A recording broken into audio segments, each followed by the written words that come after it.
I'm back! I'm back! I'm back! Sa aking pagbabalik content, by the way, I'm Joy Masoy TV. Proud, Cebuano.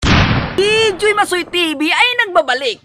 Pero ang malaking tanong dyan, may tsansa pa kayang bumalik ang sound system na ito?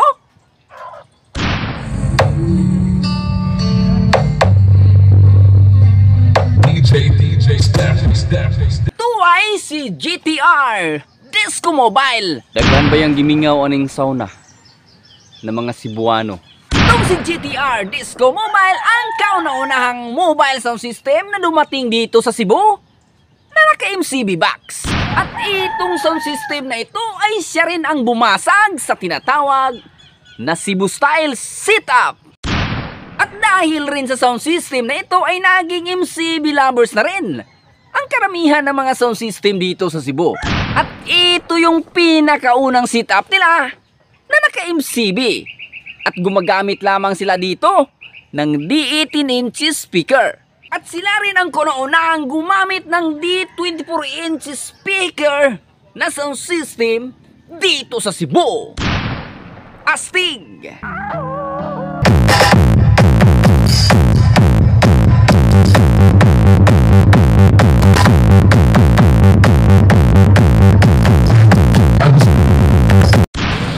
Marami na rin ang mga nakalaban ni GTR Disco Mobile sa Battleground. At dahil sa naging magandang performance nila, nainganyo na rin ang mga Cebuano na gumamit ng MCB speaker box design. This is the history of Magellan of Mactan. Stay. Mali. Sorry, direct. Ito yung historya ng mga MCB box users dito sa Cebu.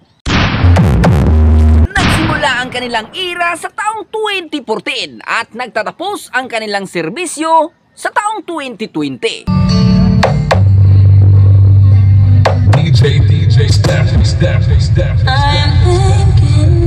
At ito ay gipanagiya ni Boss John and Tilma Ramos. GTR Disco Mobile. Tara! DJ Steph.